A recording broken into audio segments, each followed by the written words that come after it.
Welcome back to the Bit by Bit podcast. In today's episode, I speak with Alex Beasant. Alex is an investor in early stage technology companies and has a background in property. We both strongly believe Bitcoin to be the best investment on the planet.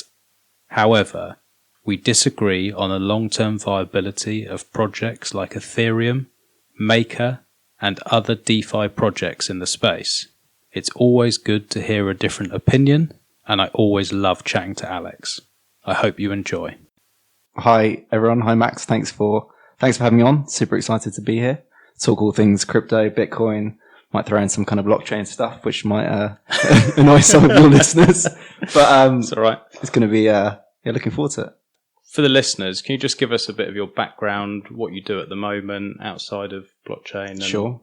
So I guess my background's kind of mixed, but there's always been a kind of markets, financial kind of angle to it. So various things in a professional capacity through to kind of basically financial markets, kind of some trading stuff early on, some investing stuff.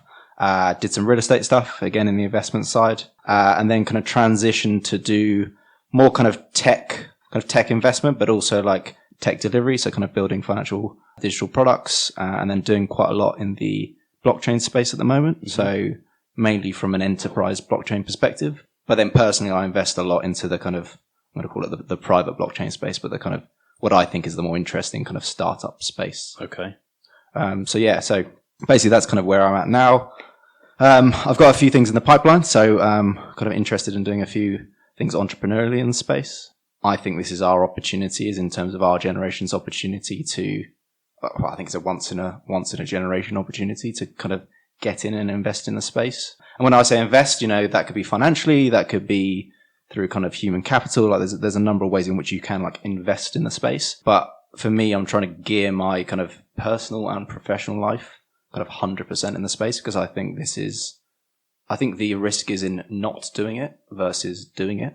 A lot of people look at you or look at me and they've said, like, what are you doing? Why are you putting all your kind of money and all your time into this thing? What happens if it kind of, if it goes wrong or it goes to zero or whatever? Well, it's not even what if, it's like when it. Yeah, exactly. It's when it. And I think it's changing slightly. I still think people are, okay, I kind of get it, or I've heard of it now. Yeah. But I think people are still super apprehensive. And for me, I look at it like,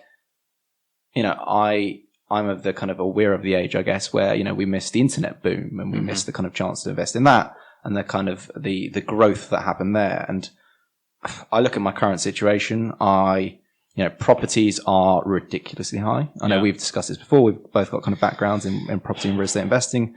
Yeah, we've always weirdly had a very similar trajectory. Yeah. Like, I'll randomly, how's Bezos getting on? I just text you, and then we'll always tend to be roughly on the same lines. It'd be like, I'm looking at investment properties, buy to let, or I'm let's meet up and have a coffee and let's chat about that. And or like, I've started investing in Bitcoin. Oh yeah, so have I. And we always tend to be along somehow the same lines. Yeah, it's interesting because obviously I think we were introduced by probably Hamza, wasn't it? Yeah. A close friend of ours, who's kind of moved abroad. If you're listening to this, shout out to Hamza, great guy.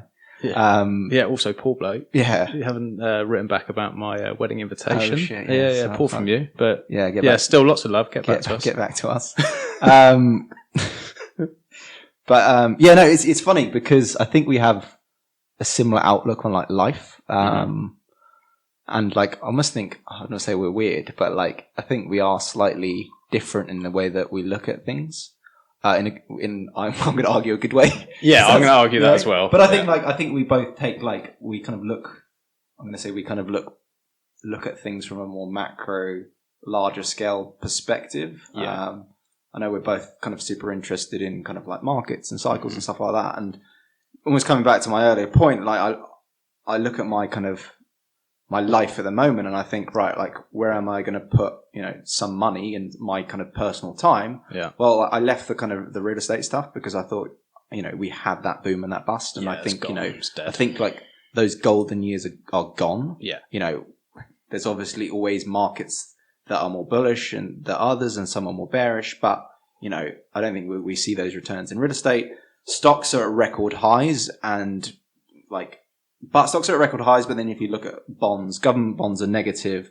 US dollar is kind of making like new highs. Gold's making new highs. Like all of these risk off assets are making new highs, yet so are stocks, which is super weird. And I think there's going to be some really I think people are going to look back in 10, 20 years and they're going to look at the financial crisis and they're going to look at this and they're going to think like those were some weird times. So I've been kind of negative on stocks for a while now. So, but I wouldn't be shorting them just because I think, it's the pain trade, but like I certainly wouldn't be buying them. I think they're crazy right now. Yeah, it's one of those timing it is the impossible thing. Yeah. And I think we've both been saying for the last couple of years, we've been like, how the fuck are stocks still good? Like, how is this still going up? And then, but then it always feels bad because when people ask me, I'm like, don't fucking buy stocks. And they're like, but you said that for the last couple of years. Yeah.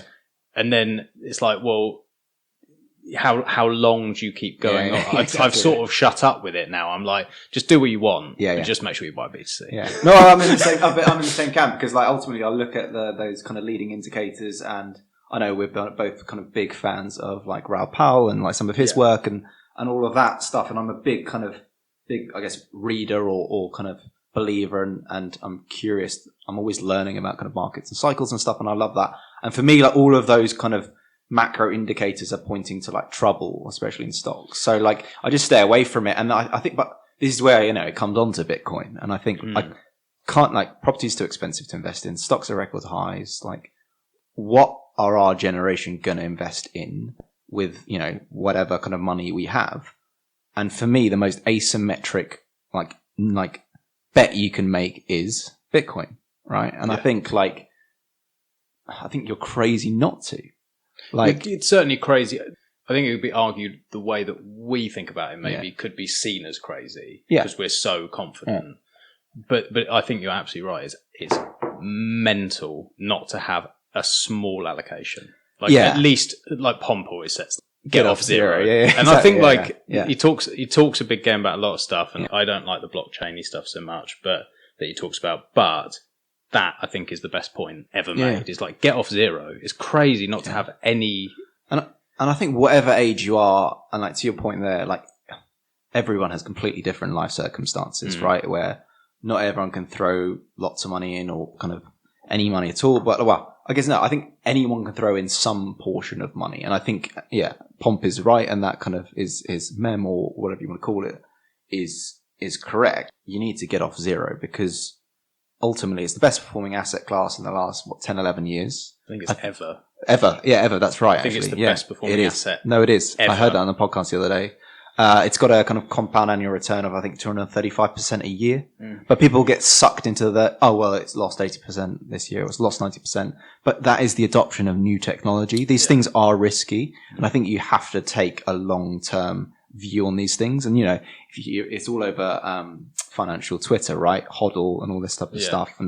But I think it's right. I listened to a podcast the other day and they said basically Fidelity had buried this report that effectively said the best performing investment portfolios were from people who had either forgotten their password or had died. And the forced HODL. Yeah, the forced HODL. But ultimately the point is, like, hold on to these things long term because human nature, by its kind of very definition, the psychology of humans generally aren't good at investing. No, terrible. Terrible, right? Yeah. Like literally 20,000. Buy the top, sell the bottom. Yeah, exactly. 20,000 BTC literally had like Uber drivers and all over my Instagram, like people buying this stuff. And then down at 3,000, people are selling it. Yeah. Like, bottom. Yeah. This market's dead. Yeah, this market's dead. The Bitcoin's dead. And like, I bought it like, I don't know, did we invest similar time? Like I was kind of 2016, I think. Yeah, no, I was 2017. Okay, yeah. Had enough of property. I was like, fuck this, it's bullshit, I'm out. The market's dead. I was trying to sell everything off. I'm just sick of it. And I'll paint in the meantime until it goes. Yeah. And then I saw a tweet from a friend of mine. Have you ever met Anthony? He was on this podcast. No, but I listened to the podcast, yeah. So he was banging on about it. And so I wrote to him, I was like, look, mate, let's go and have dinner. Yeah. And he explained it to me and I was like, makes sense. On the face of it, I didn't understand it, obviously, but I was like, it makes sense. Will you allocate some money for me? I don't have time. You said that? Yeah. Right, okay. I was like, I don't have time, just allocate some money. Yeah. He was like, no, you need to learn about this. Trust me, like, you'll get this. Just learn about it. So I did. So I stopped painting, and the last 2 years, I haven't lifted my head up. Yeah. I have just studied this stuff, and it's just completely taken over my brain. It's amazing how it does that. Like, yeah, it's ridiculous. It is. They call it like the mind virus. Is that what they say? Yeah, the mind virus, and I think it's true. Like, it almost we become a host for it because that's pretty scary. It sounds like some film. Well, it does, but like genuinely, I mean, like if any producers, directors are listening to this, happy to be actor, in that film. Yeah. Probably speak for us both. Right? Yeah, definitely. Yeah. But it does feel like that because, like, if you think about it, when was the last day you didn't think about Bitcoin or blockchain or any of this stuff? Well, worrying things. I come back from work, even at work, I'm kind of on it all day. But like, it's a topic that energizes me. Like, I'm midnight, I'm looking on my laptop, or I'm reading something about it, like on Twitter and like it's as you say, like there's this weird, people say you fall down the rabbit hole, but it's weird, isn't it? Because you do fall down that hole, but you become more and more interested and more bullish on it, and it's the only asset class that has gone down. So I got in at a good time actually, and kind of had the rode that kind of wave to 20. But then I rode it right down to 3 and 3.5 or whatever it went down to. Yeah. And I actually bought more, and I was more bullish on it weirdly at 3.5 than 20. Yeah, me too. Like, and it's the only asset class where I've sat there thinking like, I've got to be buying some more. Like, it makes a lot. And I'm not saying I kind of bought right at the bottom, because I didn't, but like at never one stage did I think like, oh, I need to sell this. Like, I thought, like, how can I buy some more? I remember sitting with you a year or so ago. It might have been a year and a half ago, and we went and had some dinner. And we were like, I just hope this drops. We were both like, I hope it drops. If it can drop down to 6K, that would be lovely. If it can drop down to 4K, that would be lovely. And then a week later, it does drop. And then I'm speaking to you, and you're going, I'm selling my holiday. I'm like, what do you mean? I tried to sell my holiday. Yeah, I'm selling my holiday because that's all piling into BTC. Yeah, no, I tried to, and no one bloody bought it. It was literally like this lovely holiday to Mexico. It looks so nice. It was so nice. I'd have bought it, but I was also buying BTC. And this holiday was worth like 4 or 5 grand or something. Yeah. And I won this holiday, so I didn't pay that because I would have put that into BTC. And like, so I won this bloody nice holiday to Mexico. If only I could have advertised it through this podcast. Sadly, I've got no holiday to sell anymore because I want to be buying now. But I tried to sell it because I was trying to raise some. And I was thinking this the other day, actually. I've got this guitar that, annoyingly, I tried playing for 2 years and I was just dreadful. Like, I'd love to take it up again, but it's a really nice guitar. And it's kind of 500-600 quid. I'm thinking maybe I'll sell that and just pile that into it. Yeah. Because again, like, I'm every decision I make, and this is, I don't know what this says about me, but like, I look at it as an opportunity cost of buying some more BTC. Yeah. And I think it actually helps me limit spending on stuff. So like, as you know, my housemate moved to, I was living in London, and my housemate moved to New York. And I actually made the decision to move back in with my parents. So I'm very lucky that I can do that, right? Because not everyone has that situation and they can do that. But I was like, I'm going to move in with my parents because I want to buy some more BTC. And like, might look back on this in whatever, 5, 10, 20 years, and this might be, well, I never think it's going to be a terrible decision, because actually if it all goes to zero, I'm glad I took that chance. If everything, whatever happens, right? I think you can get really caught up in this stuff, and I think some of these sensationalist numbers don't help in terms of like... Yeah, it doesn't help. Doesn't help because like people think it's a scam, or they don't think those returns are possible, even though we've seen they are. Yeah. But like, they scare people off. So whatever happens, I always try and take a step back in terms of, I wish that I hope those numbers come. But like, whatever happens, I'm glad I've taken this shot. So, I'm living at home at the moment. Yeah. I'm thinking, well, actually, I'm still not looking to move back in because with the hardening coming up and, what looks like, or what's previously been super bullish, I'm basically just looking to pile it all in. I'm like, well, I'm not going on holiday. Yeah. Although I think you've got to be practical as well, right? I mean, you've got to have a good time as well, and but like at the same time, I'm trying to put a lot into it. So I got this Wirex card recently, which I think was it through you or was it Dan? Yeah. So I had been suggested it by Daniel. Yeah. And then I said to you, get it, and then a couple of other people have got it as well. And it's not masses of money, but no, every little bit helps, and like it is the thrill when you spend money, I spend loads of money on diesel just all the time. Yeah. So I'll spend 100 quid on my diesel and it'd be like, oh, you've got 6,000 sats. And I'm I know, like, yeah. oh, Yeah, takes the pain away from spending 100 quid on diesel. It makes you want to spend money again, which is a bit weird. But like, so problem is like, my expenses or my spending is not high enough for me to get anything. I think I've got like 3 quid in my, my Wirex account. So, I'm not becoming rich soon off it. But again, stuff like that, I'm looking at ways, and I think, about a year ago, I was like, or what ways I can earn it in terms of like, can I do odd jobs? Can I go and, I don't know, deliver the mail? Can I like do some online stuff? Like, how can I earn it? Obviously we've just kind of spoken off air about, Lolly, but US based. I think there's Fold. Fold, I've not heard of Fold. Fold's another one. Okay. Similar. But US? Not available in the UK. No. Like but those are like 10% on some of them. I think even higher. Yeah. And you can buy gift cards. So I think Fold's business model is like, or part of it will be you'll buy gift cards. Right. So Amazon, Nike, whatever, pretty much anything, topping up your phone, all that sort of stuff. Yeah. And then you get like, a 10% kickback in BTC. So that's 10% mean. And it's, and it's for nothing. Like the hassle of that is nothing. Exactly. Yeah. There's no friction. But they don't have it in the UK. We've talked about that a couple of times, and then you've said to me, "Oh, well, we start ourselves." Yeah. But my argument is always fucking regulations. Yeah. If you're a small business, and that's part of the reason I love Bitcoin so much, is that I hate regulation, I hate government, I hate rules. Other than the obvious rules like don't hurt people, don't upset them, just don't be an arsehole, be a good person. But it all stifles innovation. And when you're a small business, if we were like, oh, look, I've got this idea, we want to start this card and we use the same business model, which obviously works. Yeah.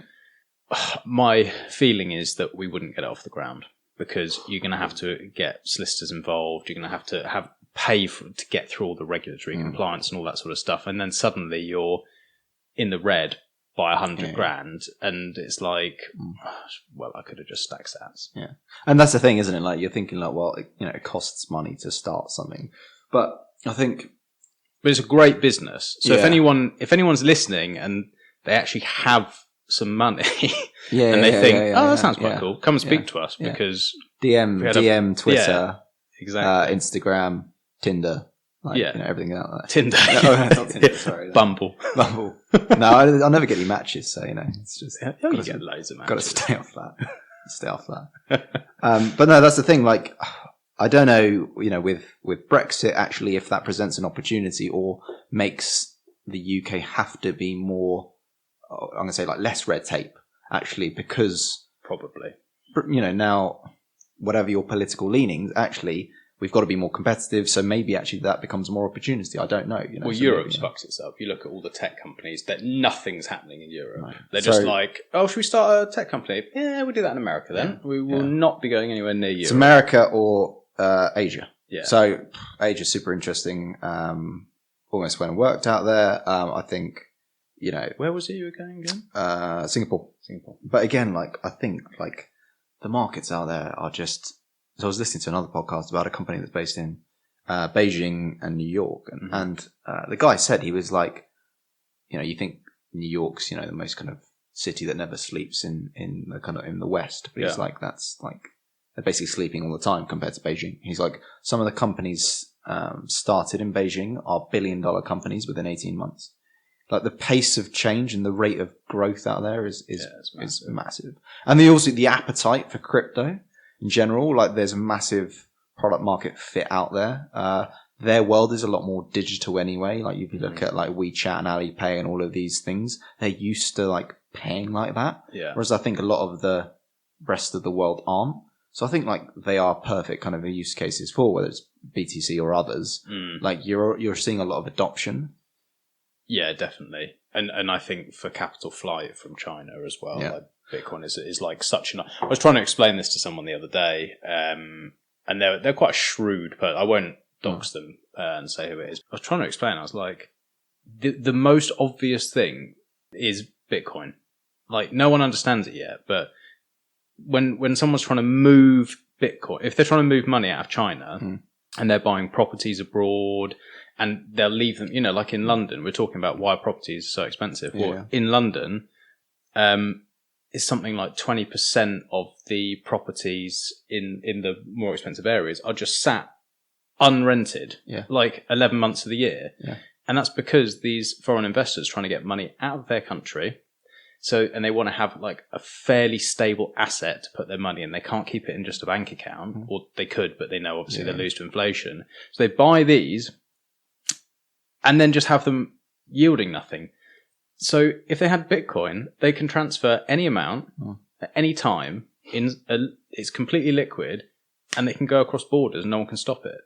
To think that doesn't grow is crazy. I know. So that makes so much sense to me as well. And I was actually going to bring this up as well. And it's the same thing. So in my kind of real estate investing days, we used to work with sovereign wealth funds, high net worth individuals, but effectively like very, very wealthy foreign clients. And I remember one kind of Asian investor basically, I don't know if they said it to me like explicitly, or they said it to our team, but they were like, basically, the reason I keep 10% of my net worth out of Asia and in the UK and in London is just because I know that one day, it's like basically it's my option, right? I know one day if the government just took all of my wealth, I have, 100 million or whatever the property's worth in London, and no one's going to touch that. Yeah. And it's that trusted, like, we have that trusted kind of legal jurisdiction. Like we have that kind of safe haven asset in London property. And I think it was like yielding them like a negative return almost, like, or basically zero. But for them, that's fine because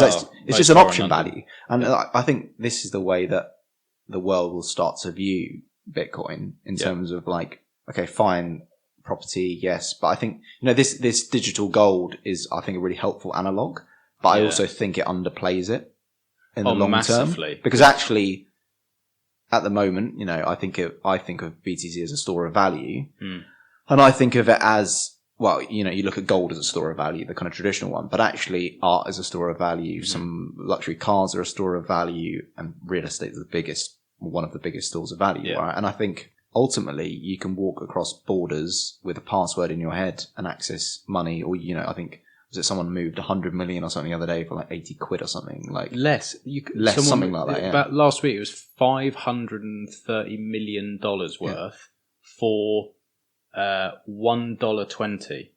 So how does that not have value? That's crazy. I know. Right? Try moving that much money. Yeah. Well, firstly, you won't move that much money unless you are heavily connected. You won't move that much money unless you are supposed to, for one. So like for people who aren't supposed to be moving that money, there's a benefit. Whether they should be doing it or they shouldn't be doing it is irrelevant. The fact is they will. And the other thing is the cost of moving that. If it's in gold, it's going to cost thousands to move it. And even if it's just transferred through the bank, it's going to take weeks. You're going to have huge costs. Yeah. So, and it's the liquidity as well, right? So Bitcoin you can sell like that. Yeah. Property 24 hours a day, 7 days a week. Property, it could take a year, it could take whatever. Like, you got to find a buyer. So it's more liquid, it's more portable. Like you see all those kind of comparisons with gold around portability, divisibility, all of those things. It's better than gold. I think all of them bar one at the moment, and the one is the fact that because it's newer. You can't. Well, I don't say you can't trust it, but like. It doesn't have the track. It doesn't have the track record, right? Yeah. Which you can't argue against at the moment. No, you can't. But how? Yeah, I look at that and think, how does that not have value? So I lived in Russia for a year, and this might move on slightly to blockchain. That's right. But I know you're looking at me like, oh no. No. It's good. I will just warn my listeners because I bang on all the time about fuck blockchain. It's a load of bollocks. Bitcoin's the only thing that matters. However, that doesn't mean I'm right. Yeah. And it's always good to have a different opinion. And I respect your opinions very much. And over the years, generally, we're generally very aligned in things. So I'd like to hear your opinions. And like I say, I could be completely fucking wrong. So yeah, we can get onto the blockchain. So I won't talk actually too much about it. But in terms of, I spent a year living in Russia, and remember we were negotiating this contract, and we had to go through, I think, 10 different signed and countersigned versions of the same contract. Right. And for me, in the startup world right now, right, we're looking at ideas, and we're looking at startups, and we're looking at people coming to us with ideas in kind of my personal and private and career. And like the one thing we always look at in startups is, what's the size of the problem, it's solving, right? Mm-hmm. Because ultimately, if it solves a big problem for a large enough audience, people value it, right? People are going to buy it. It's, if you look at all kind of big startups, they've solved a kind of problem. If you look at Dropbox, it's a classic example. Or Uber or many of these things, right? Yeah. And, moving on to kind of, and that's how I think about, Bitcoin, but also blockchain, because actually it solves the problem of trust. Mm-hmm. And that is bloody massive, right? Oh, it's enormous. Yeah, it's huge. The way the world has been built in terms of, the internet wasn't built for kind of the current financial system, which is why we've had to have these trusted third parties, right? Mm-hmm. We've had to have banks, we've had to have eBay, we've had to have all these things. And actually, I'm not a massive believer, probably one day there's going to be like a decentralized Uber and a decentralized Airbnb and places, things like that. But actually, I don't think those are a way away. And I think Airbnb is awesome. Yeah. Yes, it's a platform and they take a percentage of my fee. Same with YouTube. Like, obviously, people are annoyed that they take away or they take a percentage of your fee because effectively you as the content generator are the one who is giving that platform value. And the censorship. And I really get that. Yeah. But at the same time, like, the network effects, the users on there, etc., are massive. So I think it's tough to pull it away. But in the long term, I can see us being like platform-less, like more peer-to-peer, right? Yeah. Which is what BTC is peer-to-peer money. Yeah. So, like, it solves the problem of trust for me. And this is why, if you look at kind of the whole DeFi space, right? Mm-hmm. So kind of decentralized finance that's being built on Ethereum. And whether you are bullish Ethereum as an asset or not, or other layer one protocols, I almost think is a kind of an aside piece. Like, I think what's being built on there is super interesting. It's super early days. So if you're thinking about allocation of capital, I still think, BTC should be like the largest holding in your portfolio. Mm-hmm. But I also think there's some super interesting kind of like venture style investments into some of these decentralized finance projects and I think that's, if you look at the internet, right, you had a kind of magazine and you basically put that magazine online and you can now distribute it to the world. And I think that's interesting, but I don't think it's game changing. Things like Facebook and social media and stuff are an Uber could never have been built before, right? Those are super interesting versus things that were like print before got put onto the internet versus, Uber, Airbnb, etc., like never existed before. Well, they couldn't even be thought of. No. And they couldn't be implemented because of scalability. Yeah. You just couldn't do it. And this is where my kind of bullishness of blockchain in general comes from as well. I think BTC, is kind of basically the new money. It's the new financial infrastructure, all of this type of stuff. But also I think there's going to be some fascinating things that we just never thought about that are going to be built on that infrastructure. Mm-hmm. And I think it's often hard to describe blockchain to people and Bitcoin in general and other kind of cryptocurrencies or crypto assets because actually the architecture behind it is effectively it's just a different way of doing a database, right? Yeah. It's a back end revolution in technology versus a front end one where if you look at the internet. So like I think it's difficult often to describe like the magnitude or what's going to be built. And I think it would have been the same for the internet. I just know there's some super smart people tackling some super interesting problems. And for me, I'm just a big believer in smart people. And the intellectual capital in the space is crazy. Like people, and it's also such an interesting space because it's just a mix of skill sets. You've got developers, you've got psychologists, you've got financial markets professionals, you've got tech people, you've got like so many different people. And it's such a mix of skill sets, which is why it's constantly so interesting. And like you say, in terms of intellectual capital, I bang on about it all the time. I've never met people who are like the people I'm meeting now. Mm. Yeah. Not even close. I went to the BitDevs meetup the other day and I sat in that room and I called my fiance afterwards and I just went, this is going to work. Mm. Because I've just sat in a room with the smartest people I have ever met in my life. Yeah. And it's not like, oh, there's one smart person in that room. They're so fucking smart. Yeah. And they're so passionate about it. And then you step out of that and you go back into traditional finance or back into property or back into... Yeah. And it's boring. It's a different world. It's crazy. Like, I'm such a big believer in smart people, like people much smarter than me. And like, I think it's just, yeah, like I think that's when people are, oh, well, it can't scale, or, you know, it can't do this or it can't do that, or I can't walk into my coffee shop and buy coffee with it. These arguments are so annoying because they're so stupid. Yeah. But at the same time, I say, you know, we say they're stupid. That's the opportunity, because I think we're like maybe like early 90s if you compare it to like the internet. We haven't had that big 2000 tech boom bust yet. I think we'll get there because, again, the adoption of new technology is booms and busts. I started reading this book by, I think her name's Carlotta Perez, called, I'm going to get this wrong, but it's like Technical Revolutions and Financial Capital, something like this. Okay, I'll link it in the show. Yeah, anyway. But basically, like, it's, you know, it talks about how the world adopts new technology. And like, again, this is why I think you have to take a long-term outlook on these things, because, you know, if you'd invested in tech stocks in 99 and they went to near zero in 2000, but if you still held Amazon now, you know, it's gone up, you know, a magnitude of whatever it is, right? Yeah. And I think it's the same. Every kind of BTC dip of 80-90% has been a buying opportunity. Yeah. And I think whenever we have the next boom and the next bust, I think it's going to be the same. You know, and it's only increasing in its, basically, you know, if you look at its hash power and hash rate and stuff, like, it's only becoming more secure. The infrastructure being built around it is, well, I think we're almost getting a shadow financial world being built around kind of digital assets and around kind of BTC, right? Yeah, I'd say even not almost. I'd actually say... Yeah. No, we are. We're not almost. Yeah, we are, yeah. Like, there's not a lot that you can't do in this space. Some of it plays into the DeFi stuff, and like, I don't really get involved in that. But if you include the DeFi stuff and what's happening on Bitcoin, and there is DeFi happening on Bitcoin as well, different, but there's nothing you can take loans out. You can use it as collateral. Yeah. You can leverage. Yeah. It's 24-hour trading.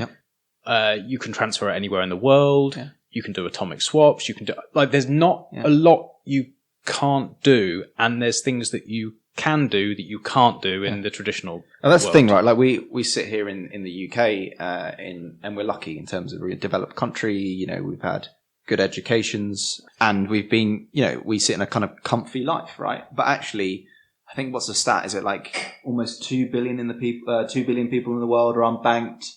And again, this argument kind of gets made a lot, but actually those people don't have access to kind of bank accounts for whatever reasons. And they may be under kind of authoritarian regimes or kind of difficult governments. And these people haven't had access to kind of, you know, traditional financial products or opportunities before. Yeah. And the opportunity, again, like, you know, not to go into the kind of DeFi space too much on here, but like, go into it. So if you look at a couple of projects, like MakerDAO, for example, so stablecoin, super, again, smart team, super interesting project. And again, basically what they're doing is creating a stablecoin that is it's a digital asset, right? So, but it's pegged to the US dollar. So you get the benefit of, you know, US dollar effective stability, but you can own it wherever you are in the world, right? So if you're in Venezuela, where people are just, you know, your government is printing away your money, BTC is an obvious kind of, you know, obvious buy there, right? Yeah. But also you might need some kind of stable money to go and buy something, right? Because you don't want to buy your milk in BTC, right? Yeah, I'll absolutely. I'll give you this, is that if there is a stable coin somehow that can be made which doesn't have a trusted party or an oracle problem, and it can be pegged to dollar, that is more useful than BTC today for people in authoritarian countries and places like Venezuela who want access to dollars. Yeah. I'll completely say that, definitely it's better, because they've already got so much volatility. What they really want is dollars. They're not trying to invest. They're just trying to survive. They're trying to preserve, right? They're just trying to survive. Just trying to survive, right? Yeah. And like, those things have value. They are, it's so obvious. Well, I mean, it's, you know, I'll have egg on my face in a few years, but it seems so obvious that something like that makes sense, right? And so MakerDAO, for example, you can take out a CDP, so collateralized debt position. Basically, I can go lock up ETH, or they've now got multi-collateral DAI, which means, you know, you don't have to put just ETH. You can put other assets into the vault and effectively make a loan to yourself, right? I don't need to go to a bank. I don't need to interact with anyone apart from a smart contract to go and give myself a loan and then use that loan to go and do whatever, right? That is powerful. If you go and try and make a loan with a bank in the UK, it's hard enough. If you go and try and make one in one of these countries, you can't. Yeah, and the poorer you are, the more you need the money, the less you have access to the money. Exactly. And at worse rates. Yeah. So it is this recurring theme that is throughout the world, even in our country, which is the poorer you are, the poorer you get over time. The richer you are, the richer you get over time. And people always look to politicians and go, take the money from the rich and that'll fix everything. Yeah. No, it fucking won't, because that's not the problem. No. The problem is that people don't have access. So if you talk through with something like Maker, doesn't have to be Maker, just if we just say that there's a stable asset that's pegged to the dollar that can be used anywhere and anyone can take loans, what's that process look like for someone? So, for example, let's take Maker. So you have to own ETH or another asset that you can lock up. And what are the other assets you can use? So they've just transitioned onto multi-collateral DAI. I can't remember what they are, but I think it's 6 or 7 now. But basically, they're trying to make it more, I guess, accessible, so you just don't have to own ETH. And I'll go on to actually what I think is a big theme in 2020 is BTC on ETH and BTC in DeFi. Because actually, I think that's more valuable than probably ETH in DeFi, which is going to annoy a lot of Ethereum people. But that's fine. We're all about annoying people on this show. I don't care. The point of this show is don't care about feelings. Yeah. Let's just say it how it is. Yeah. People want to cry about it. That's fine. But let's just try and get to the truth and try and help people. Yeah. I mean, that's harsh, man. That's super harsh. Well, it's not. It's like... I'm joking. No. We need to get to the facts, right? Yeah. And so, so Maker, you basically need Ethereum. You basically go through a kind of simple web application.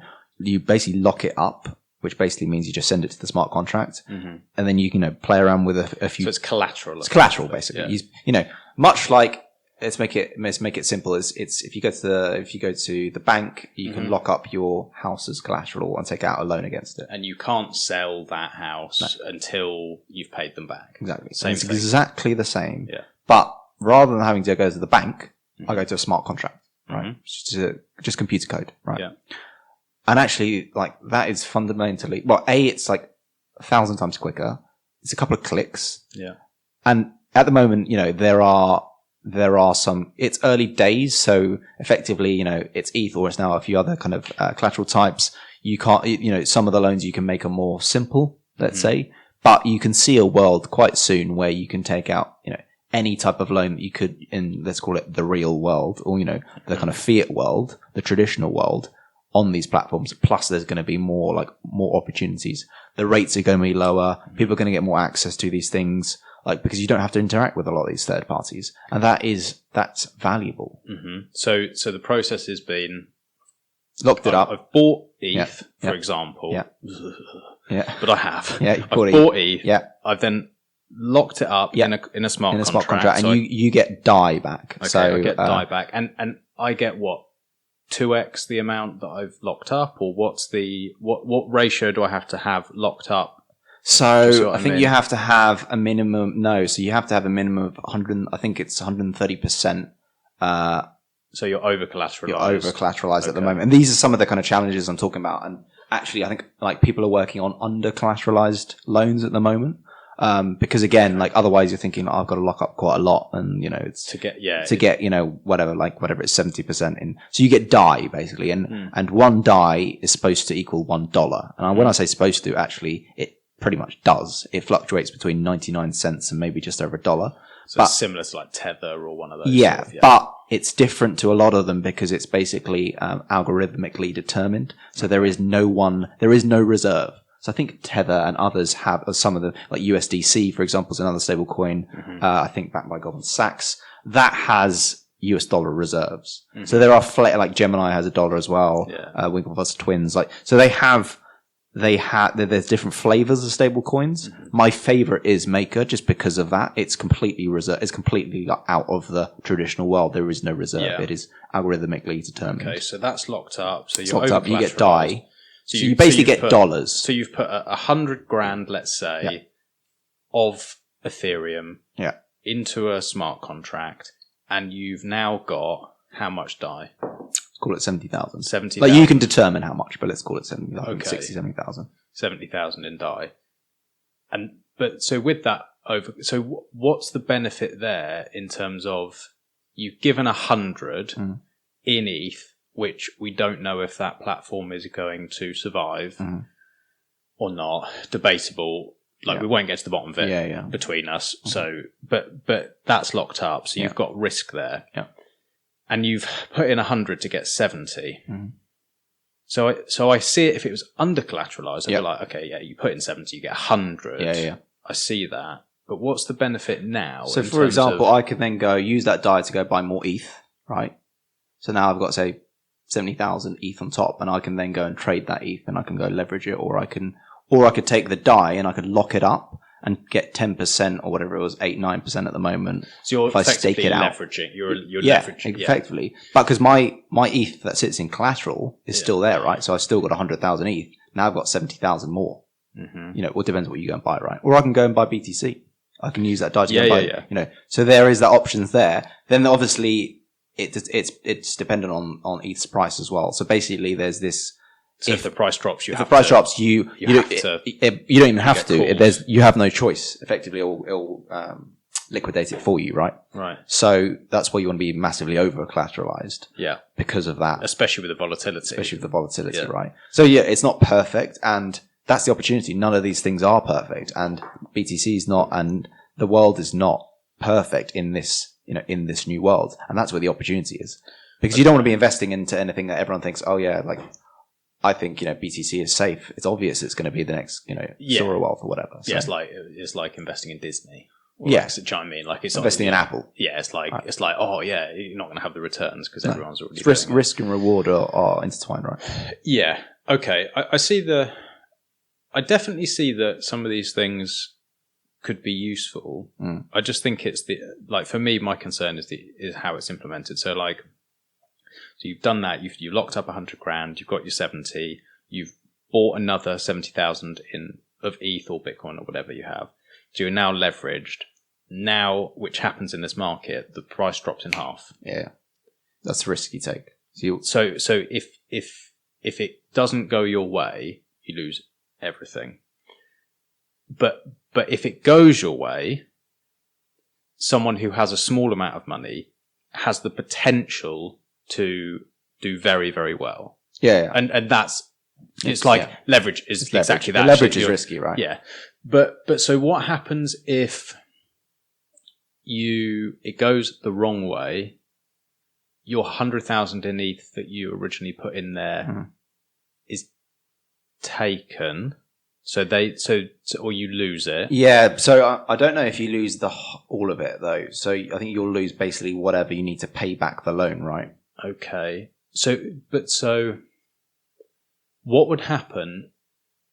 What would happen in this situation in terms of I've put 100,000 into Ethereum, locked it up, got 70,000 back. Ethereum. Sorry, with that 70,000, I buy Bitcoin.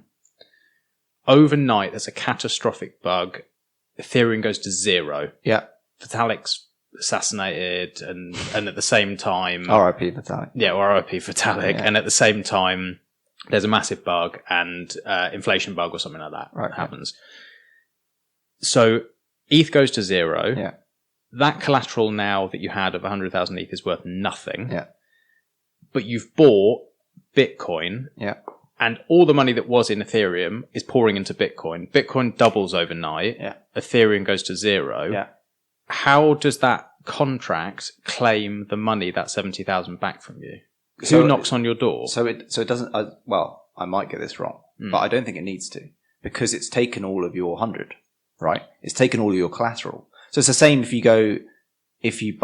use your property, right, as collateral in this world, they'll take your property away from you, right? But they won't go and take more unless you incur more debt. So you can only ever lose, the maximum you can ever lose is what you've initially put in. You can never have more debt than what's in there. It's a good question. I think so. Because my question there is, and so maybe that's the case that But it's the same with the property, and they just take your property because it's over collateralized, so they've taken it into account. Yeah. If it's under collateralized, then what happens? There's the Oracle problem. It's like the bank, you go the wrong way with an investment, the bank is going to send a couple of gorillas to your door, and they're going to take all your things, and that's it. Yeah. It's gone. Yeah. In this situation, because like DAI is an algorithm, the algorithm isn't going to knock on your door and go, do you know what I mean? Like, that's my question. Pretty scary algorithm. Yeah. Sounds like something Stranger Things. So what happens there? I guess that's the issue. And that is why over collateralized loans were built first, right? Because they are the most simple, i.e. we take your collateral because we know we can then pay back the debt, right? Under collateralization, that's why it's a harder challenge. Yeah. There are, again, super smart people working on it, and I think people will solve it, but I can't tell you how they're going to solve that. But I think because that's where the real that's solved somehow. Yeah. I can't think because the thing is right. So say you have $100,000 or pounds in ETH, right, and you lock that up, and you go use that to buy say 70,000 of BTC, right. That could be valuable. If BTC goes up, and so does ETH, or ETH stays at neutral, you then take your ETH back. You've got to pay off your loan or whatever, all this type of stuff, right? But at the same time, or you could use that 100,000 ETH just to buy 100,000 BTC. So you actually get more BTC anyway, right? Yeah. So this is the thing. Like, it depends on like what you want to do with that money. I suppose there are edge cases where it could be useful. Yeah. And I will say that, I think my issue with all of this stuff is not that I'm not saying there aren't useful things. I definitely see there are. Yeah, yeah. And I think anyone, like I would say, like my allocation is 100% BTC. Yeah. However, I see that these things are useful. The only reason I have issues with them are Oracle problem, which we just discussed. So like you're going back to a third party if it's under collateralized. And the other problem, and I think this is what you're saying you're going to get onto, is that the platform that these things are built on, whether it's ETH or Tron or whatever, I don't believe in. Doesn't mean that I'm right, I'm probably wrong, but I don't believe in. If these things could be built on something like the Lightning Network, all for it. But I sort of see it as layering risk. It's like you're building something that potentially could be unstable and is experimental on top of something else that is potentially unstable and unproven.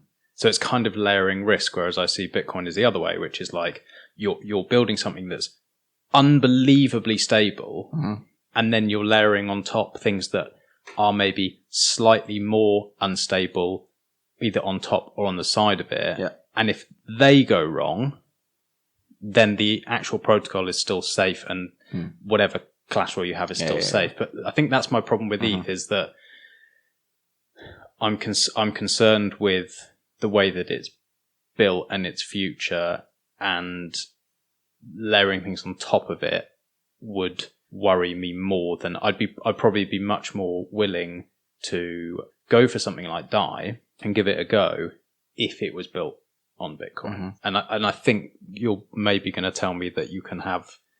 Well, so this is the thing, right? I think so like 2020 is like the year of like the layer 1 launches. So like basically smart contract platforms like Ethereum, super interesting company I've spoken to recently called Near Protocol, whose roadmap is in the Chinese. No, sorry, Near. NEAR. Okay. Right. San Fran based company. They are taking an approach to sharding, which is kind of like on-chain scaling, which very much resembles Ethereum's roadmap. Yeah. But I'm pretty sure Ethereum basically copied them. But anyway, like basically they are taking the approach of kind of scaling on-chain versus off-chain. And, there's a number of ways you can scale, kind of side chains on like layer 2s, et cetera, et cetera. Yeah. Obviously Lightning Network and Bitcoin. But if you are, when I'm speaking to some of these startups who are generally building on Ethereum, which is kind of why I'm more bullish like Ethereum, because they all seem to be building on Ethereum. Almost everything is. Everything, right? Yeah. And then there's that composability, which people kind of often talk about, which is kind of like, if you think about it as Legos, actually you can put together Compound and a few of these other kind of platforms and pieces of code that are already been built and create something stronger, which is super interesting because that, again, isn't possible at the moment. But yeah, so I think like the companies that are built on top, it's just code, and code can be ported onto like another platform. So if Ethereum or others go wrong, just put it over to a different one. Yeah, yeah. So this is why, like, actually, like, I think some of these applications are interesting investments or interesting companies because, again, you can just move it over. It's just, it's just code. But again, like, coming back to your point around like where value accrues almost, yeah, I am also kind of with your camp in terms of, I think Bitcoin is the best, most proven use case. The fact that you have hard cap supply, 21 million coins, clear kind of route to the 21 million, i.e. the hardenings and all this type of stuff, right? It's almost like if you go to the Federal Reserve and they go make a decision around monetary policy, it's a black box. You just don't know what's going to happen, right? They don't know what's going to happen. They don't know what's going to happen. They've got to wait, got to look at the data and think like, and they, make an accordance for what they think's, the best way to kind of keep the economy in check. And then this is why I'm so bullish kind of Bitcoin, because actually I think, many people have said it, but we're in the perfect storm for it right now. Like the government debt is yielding negative, right? Which is just ridiculous. Basically that, got to pay them to basically, buy their debt, which is like crazy, right? And run that as an investment thesis. Yeah. Like if you imagine going to a business or a person in normal life and going, right, do you want to invest? Yeah. I'm going to raise debt, right? I'm going to raise debt in Alex, LTD, right? Yeah. But actually, Max, to fund my growth, because I want to go buy, whatever, machinery, right? To build whatever business. Or I want to buy a laptop. I want to go buy a miner, right? Yeah. We'll go into that story after. Yeah. But, I want to go buy a couple of ant miners, but I'm going to raise, 10 grand in debt and go buy, 3 or 4 miners or whatever we can afford for that. Sure. But to do that, I'm going to issue debt capital, right? And actually you're going to pay me versus me paying you to do that. Yeah. Pay me to pay me. To pay me. Yeah. Pay me to pay me. You're like, what? And that's literally what's happening. That's literally what's happening, right? Because and then the way I think about it is kind of like psychology, right? And then I think, right, okay, people are so scared of like what's happening, of where to put their money, that they will basically pay a government, say Switzerland or wherever it is, to keep their money there because they fucking like they'll take that -1% or whatever it is because they're so scared. They just don't understand it. I think the people who are deep in finance and are buying negative yielding bonds and that kind of stuff, they're doing it because they think that it's the safest thing they can do. But the average person on the street, if you say to them, right, your money's not backed by gold. Yeah. You're losing money every day when you hold, and because inflation, you mean? Because of inflation, and then you're paying to have a bank account, which you pay to lose you money. So they don't understand it. So the banking one's really interesting, right? So I think I'm pretty sure you know the answer to this, but like, for example, if I go and put £1,000 of my money or 50,000, whatever it is, into a bank account, who owns that money? The bank. Exactly. Yeah. But people don't know. People don't know that. Yeah. I didn't know that until a year or two ago. It's crazy. This is a scary thing, right? And then so this is why I think we're in the perfect storm, because the kind of the bond markets are there, and basically the world is printing money, right? Yeah. All central banks. I think the thing is like they're doing it out of almost like good faith. They're trying to save their economies. Like I think the economies that have fared the best, so like the US, UK not so much, but like generally compared to like a lot of countries. Most, if you have, I think the best thing we ever did was have our own currency and retain our own kind of central bank ability to alter monetary policy and stuff. Because if you look at Europe, right, Greece versus Germany, Germany, strong economy, strong country, but Greece have just been screwed right over because I think Europe itself is a good idea, but I think like ultimately it's not working, right? It was definitely not working. Right. The euro, like if you're holding euros, think again. Yeah, like long dollar, short euros, 100%. Like I worry about the whole eurozone I don't think that potentially may exist in a few years. Yeah, I think probably not. Yeah. But again, like, there's a lot of benefits of it, but at the same time, I think it had good ideas, good kind of values, and there's lots of benefits. But I just don't think countries like Germany and Greece under one monetary policy are going to work, right? But I think, again, like, coming back to the kind of BTC point, countries are trying to stave off the next, crisis or whatever it is. And I don't think, maybe we kind of differ here, that we have another 2008, 2009, because I think those are once in a generation events. But I think, I think the last one was Great Depression in 1920 or something. But I think we have to have some type of unwind and some type of correction because things are ridiculous, right? And debt is like increasing. But the only way to like almost try and get away that debt is to inflate it away, right? Yeah. Potentially, that's one route. So I think it's the only route. Yeah, well, exactly. Now. And I think, I think they'll try their best. And, I think there has to be some type of correction. But, it's the longest kind of expansion since whatever, almost like forever. But that's, we've come from the deepest correction in so long. But, like, I think countries will print. So what do you own? Like assets. So, you can own like real estate. But the best asset to own when governments are just printing away and almost like option value, if you do get like hyperinflation Zimbabwe kind of option, is BTC. Well, yeah, it's any hard asset. So anyone worth listening to will say like gold, yeah, Bitcoin, yeah, some property. I would argue that's probably not the best, but like it's better. Yeah, no, better I still think it probably like in long term it makes sense as an asset. Bonds, yeah. So people will argue that, but the best asset is the hardest and hard cap supply asset, and that's Bitcoin. Yeah. It's the inflation it's a weird one because I think just most people just don't understand it. I just don't think because they're not seeing, if anything, they're seeing their number go up. So you mean like salary or? Well, salary, house prices when we're not in a slump. We're in a bit of a slump now, but like, people will go, oh, well, my house was worth X and it's now worth Y. And my salary was, and it's now this. Yeah. But if you actually look at your purchasing power, it's gone down. Yeah. But because the number's gone up, they feel richer, but they're not understanding that actually, no, it's just a number on a screen. Yeah. It's just, it doesn't mean anything. And I think that's where, I don't know where people wake up to it because, like you're saying, we're going to go negative yielding. How far do we have to go down that line before people just go, fuck this? Because it feels to me like people are finding life hard at the moment.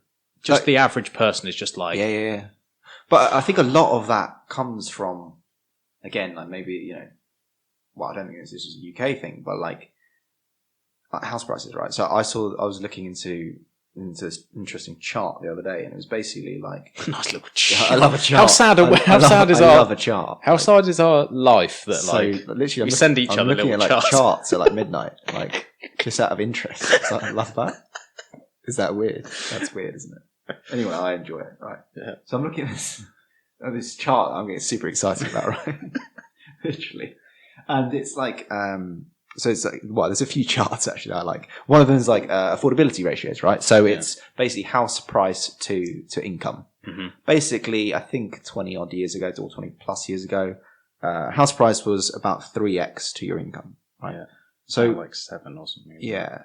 Well, no, about 3x, right? And so as a baby boomer, what? Of course you're buying a bloody house because it makes so much sense. I think people blame baby boomers for putting us in this position, but I think they made super rational choices. I don't think it's theirs or anyone's fault. No. I just think, that's the way of the world, right? Yeah. Now I think, well, again, this might be London specific, but they're like 12x income. And like, again, so now, given kind of financial crisis, debt was easy to come by. Now I can't get more than 4x my income. so I can't get more than 4x my income, yet house prices are 12x my income. Yeah. How am I supposed to afford that? That simple maths doesn't make any sense, right? So there was obviously schemes to try and get you onto the housing ladder and all this type of stuff. But like that, tells me like, that's just ridiculous. Do you want to be buying an asset at that price? Just logically, that just makes no sense. It makes no sense. And like, I don't think I am the only one of many people who are like having to move home because it just doesn't feel right. Yeah, but because it's slow and creeping, relatively slow and creeping, I think it's normalised. And it's like, this is just the house prices. And like it is £12.50 for a panini and a black coffee. Or like, like as if that's sort of normal. I think I paid £3.20 for like a flat white that was like the size of my finger the other day. A shot. Yeah, it's super tasty though, so I keep going back there. It's really but it's normal. It is normal, and it's just sort of accepted. I actually wrote an article recently about literally what we're talking about, and the basic point was that is like, don't have a go at millennials and call them lazy. No, because you have to step out of your little box and actually look at, well, hold on, are they lazy and whinging? Like some of them are fucking whinging. They piss me off and they talk a lot of shit. Yeah, but really, a lot of the things they're complaining about is completely logical because, like you're saying, it's 4 or 5 times more difficult to own a property. And they're buying at the absolute peak if they are to buy. So they've got more risk and it's 5 times harder. The cost of living is higher. Yeah. They don't have their free education anymore. The chance of getting into a job and just sort of moving away up the ranks, it doesn't work like that anymore. No. The competition is the world has changed. And I think just to say, millennials are lazy and that's why they're not doing well is a really just ignorant way to view the world. It's really ignorant and it annoys me because it's literally being in your own little bubble and just being like, they're lazy. Yeah. And then that causes this conflict of like, millennials are going, boomers have caused all these problems for us. Yeah. No, like you said, what they did was rational. Yeah. And where it all stems down to is the money. Yeah. And that's it. Yeah. And this is the thing, right? Like, they made rational choice. It's not their fault. But at the same time, so like I speak to if you speak to anyone of like our kind of parents' age and generation, right? If they went to university, they pretty much walked into any job they wanted to. Yeah. Right.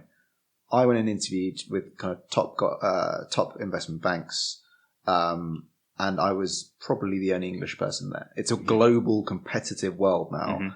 It's easy to say this, but I think our generation is more entrepreneurial, more driven, more like competitive potentially than the generation before us. And the generation coming through will probably be even more so than us because they have to be. Because it's a tough world. But at the same time, like I agree with you. I think a lot of people moan, and at the same time, you have options. Stop moaning, and actually, we have more opportunity as well. I would argue, people, people earning 10 million a year or 10 million a month on YouTube. Yeah, it's crazy. Right? It's crazy. Like before, you go work in a big company and you stay there for 30, 40 years, and hopefully, you get a nice pension out of it. Actually, I would argue the world is a more interesting, exciting place now because you can be a 7-year-old kid. I think it's a 7-year-old kid is maybe from China who makes like 10 million a month or a year or something reviewing toys. Yeah. Like, that is brilliant. Like, that's awesome. We have those opportunities. Look, we've got a podcast now. This is awesome, right? Yeah, I'm literally yielding minus $100 a month. It is brilliant. Please sponsor the podcast. It deserves to be sponsored, right? But like you say, and it's that connectivity as well.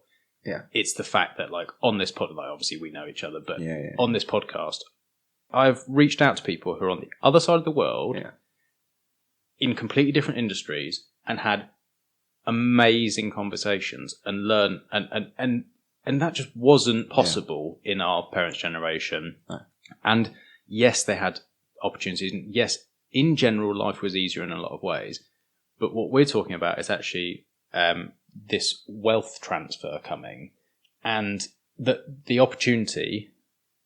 I think we both definitely agree is the opportunity now is Bitcoin and blockchain. Yeah, and this is going to be for the people who are bothered to look into it, have the opportunity to really, really do well. Yeah. And with this digital money that can ping around the world, yeah. you can start a website or a YouTube video or Yeah. whatever it is you want to start or whatever business, and you can trade globally 24/7. Yeah. That's like unthinkable. Yeah. And I saw this thing on, I don't know if it was CNBC or something the other day. Someone tweeted about it, and it was like, Bitcoin falls after hours. I saw that. And I was like, who is it? Is it someone, Terdemeester or someone like that? And I was literally laughing because I was like, these people just don't get it. No, they don't. There is no hours, right? Yeah. And it's so funny. Like, yeah, it's so funny. Like, so I think, again, I talk about property a lot, but like, I think Bitcoin is our generation's property. Yeah. Effectively. But more, well, I was going to say more, there's more opportunity there.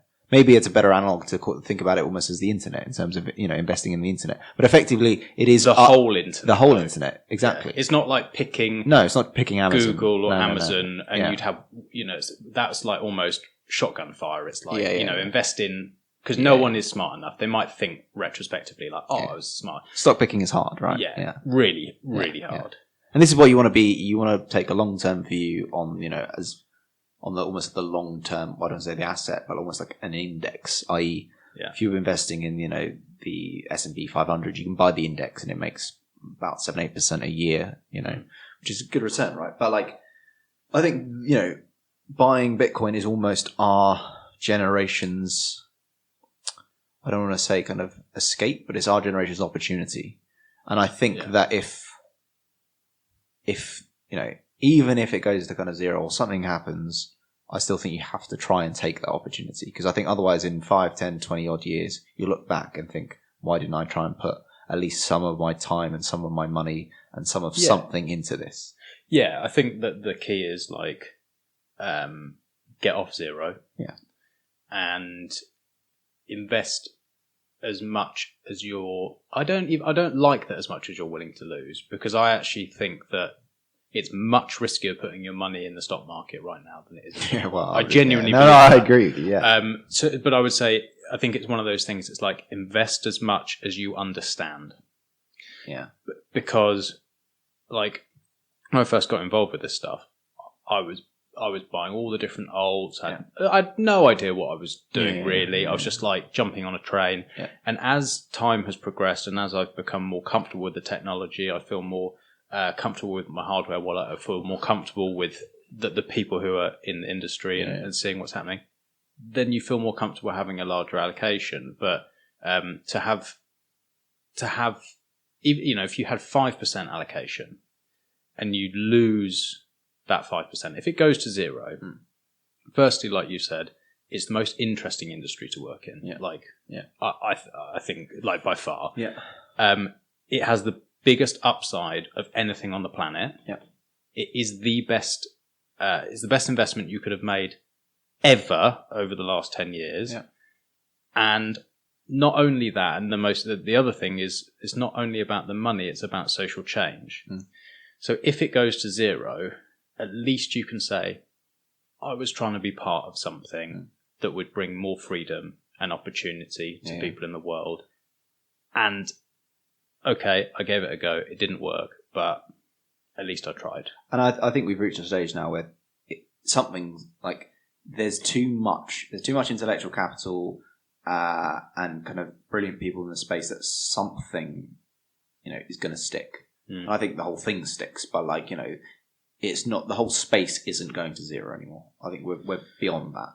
I think it's black swan events that, something like, I keep kind of trying to be almost I don't say like logical around this stuff, but in terms of like, it's be skeptical. Try and still be skeptical, because often it's, you see, 100,000 BTC price and, these things like, so like we kind of talk about, Plan B on Twitter and his brilliant stock to flow model. Like super smart guy, super interesting. And again, like statistically, that is like the most accurate model that's ever been built. And that predicts kind of, I think his early one was 50 to 60. Now he's saying, I think it's 100 by it 21, 22 Yeah, after the halvening. And then if it overshoots 340. Is that what it is? Yeah. Yeah, I think he says lower bound is 50, 100, overshoot 340. So like these things, like, but I think like Take I it with a pinch of salt. 100% want them to happen. Yeah. But at the same time, I think if you kind of talk to people and you just tell them, oh, well, it's going to go to 100,000, and people are like, what?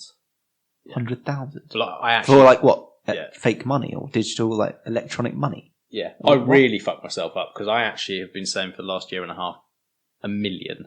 I've actually been saying 1 million to 10 million. Yeah. But my time frame is 10 to 30 years. Yeah. So, but the looks that you get, yeah, I don't really do it anymore. That's part of the reason I started the podcast. It's like So I just can't talk to normal people. You could just tell the internet. Yeah, I can tell the internet. Yeah. But because the milkman's not listening to you. No.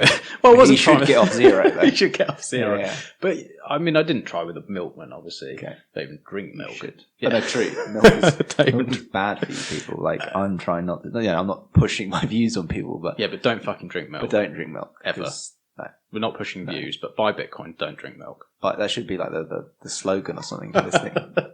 Not sponsored by the milk trade. Also, cows are cute. Yeah, cows are cute. Yeah. Don't eat beef. Although I kind of do that as well. No, I love beef. But I love cows as well, so I do find myself in that sort of difficult scenario. But we could move on to global warming quite easily. Oh, I had one the other day. Really? I had a podcast on it. I did try stop eating beef for about 6 months to a year, and it was good. But then I got on this diet where I had to kind of eat super clean, and it was really difficult. So I apologise to the cows. I'm eating you again. Yeah, but I apologise as well. I am like one of the worst. I don't know what the right word is, but like I'm the biggest animal lover. Well, that we both are like biggest animal lovers out there. Yeah, I'm eating these guys. So. But my view, we won't go too much off topic here, no. Because we're going to anger people, and also we're here to talk. I thought this was a food show. Yeah, this is a food show. But as much as you can love animals, we are naturally meant to eat meat, like we have done for a long time, and like you can argue back and forth about what's the healthiest diet and all the rest of it, but at the end of the day, like my perfect, if BTC goes where we think it's going to go, right, and I can buy my land, I'll go hunt. Not like hunting horrible just to kill stuff and then like put it on my mantelpiece. That's disgusting. Yeah, but like it's horrific. Yeah. But hunting in the terms of like going out into the wild, shooting a deer or something like that. No, don't shoot. Yeah, I would. deers. I would. Would you? No. Yeah, no, I would. And I'd eat it because I prefer. I'd feel less bad about doing that than like getting a chicken that's been in a cage. Yeah. No, that's good. Like, and at least I feel like if I actually have to kill something, I'll probably do it less. And I'll be more thoughtful about the way that I eat that meat. Yeah. But I can't imagine not eating meat. So I've tried it. Okay, so again, I don't want to go too far off topic, but obviously spend a lot of time thinking about the future, future state of the world. I think 30 years or so, basically a long time in the future, we will no longer eat animals. And the reason I say that is because I'm not saying everyone's becoming vegetarian. I think we eat clean meat. So I think we eat beef that is grown in a lab that is not full of like antibiotics and crap. So I generally think... You mean as in it's indistinguishable? Indistinguishable. And it's grown in a lab? Grown in a lab. There's no animals harmed. Yeah, completely behind it if it's possible. And it probably is. Yes, at the moment there's a few really interesting companies that are doing it. Early stages, but they are... And I think, like, again, like the unit economics don't make sense. It's probably $300 a burger or something. But, like, again, all of that stuff comes down over time. And I generally think that, like, our kids or whoever kind of growing up will think it was crazy and disgusting that we ate animals. But at the same time, I think that's a long way off. But I can see that, and I can see a world where that happens. Yeah. So we can look back, we can do a 30 podcast in 30 years when we're, say, old and grey, but we're not really about old and grey still. I'm getting grey. Are you? I've got more grey the last couple of years because it's fucking stressful. Pretty distinguished, though. Yeah, like a silver fox. Nothing wrong with grey. Anyway, I'm still kind of like receding mucky and grey. Mucky blonde. No, you're looking good, mate. Don't worry. All right, cheers. You're getting married soon as well. Yeah, that's true. I've got, She'll leave me. No, she won't. Good great guy. She won't do that to you. She'll walk down the aisle and go, fucking hell, this wasn't what I signed up for. This just wasn't what I signed up for. I can't see that happening. She's lucky to have you. Yeah, you hear that? Yeah. You're lucky. Yeah, I hope you listen to this Yeah. See you at the wedding. Yeah. What are No. we talking about? Oh, yeah, right, okay. How do we get onto that? I don't know how we got onto that, but that's okay. Anyway, yeah. Yeah, how did we just get onto that? Bitcoin. Bitcoin to veganism. No, I wasn't saying veganism. I think people will eat manufactured meat. All for it if it can happen. A couple of interesting companies out there doing that right now. Shout out to them if you want to send me any burgers. I don't know how we got onto that. I don't know. It doesn't matter.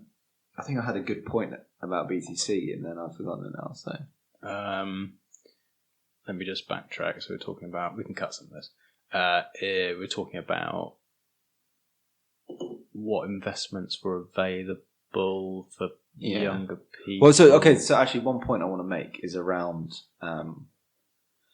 so I read this book a while ago and I've seen a kind of few recent videos from a guy called Neil Howe who's written a book called The Fourth Turning. And these, again, it comes back to, I guess, my interest in cycles. Again, kind of interesting in the work that kind of like Raoul Powell and co do. And actually on the drive up here, I was listening to a podcast with Raoul and Neil on kind of around the fourth turning and where they think we are and stuff like this. But like, long story short, like there's these big macro kind of demographic shifts that happen in the world over time, right? And actually, like these kind of, I think towards the end of these turnings, like these kind of weird things start happening, and it almost feels like the world is in a weird place right now, where we're on like the edge of something. Is that just because of the industry that we're in and our brains? It feels like it is for sure. Like, yeah, maybe, but like if you look at what's happened in the world, like if you look at what's happening with, let's say the markets, but then if you look at what's happening with like politics, right? Like with Brexit, Trump elected, the kind of election in the US right now, what happens, Bernie might get in, all these type of things. Like, yeah, it feels like press pause on the world. Let's just, what's happening? It feels like we are in weird stuff's happening around the world that kind of hasn't happened before. It almost feels like it hasn't happened before. And maybe that's naive just because, I wasn't there. But it just doesn't, it feels weird. It feels like we're on the next turning. So I think what Neil would call the fourth turning. So the next kind of like generational shift. And it just feels like the invention of Bitcoin and kind of blockchain in general is the next kind of turning, if that makes sense. So like we were saying earlier that a shadow financial system is being built, but I don't think it is shadow. It's like a financial system is being built parallel to the current financial system. So you've got even big established companies building like custody, building exchanges, building, market makers, building like order matching stuff. Like everything that exists kind of, if you look at finance, is being built in this new digital asset space. And I think it's almost like they will kind of run in parallel for a little bit. With a few bridges. And like, a few kind of things will happen between them. But eventually, I think that current financial system and infrastructure breaks and falls away, and we actually end up on these new financial rails, basically. And I think I don't even think that's, I think that's likely to happen. I don't even think that's a kind of, I'm going to hold BTC because it's a hedge against the current financial system. I think that will probably happen. And I think, it kind of makes sense in where we're at in the world, where everything feels so weird, that we're going to transition into a better world where people have more access to financial stuff. And again, like, I think this is why DeFi makes sense as as first use cases, or Bitcoin, for example, makes sense because they're financial use cases. So if you look at the internet, right, it was the democratization of data. So as in everyone could access information. And really what the kind of blockchain is it's the democratization of value, as in value can be sent seamlessly. And not just value, but trust. Trust, exactly. Yeah, which is, I think, just as big.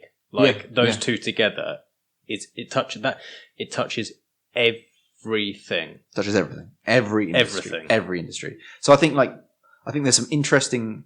Well, if you look at some use cases, right, like supply chain or remittances, like blockchain can basically, simplify and streamline those things. And so to go off on a slight tangent, I was in an Uber the other day, and this point's been made 1,000 times, but he was telling me he was paying 10% of his salary to send it across with Western Union, whoever it was, to, I think it was Kenya.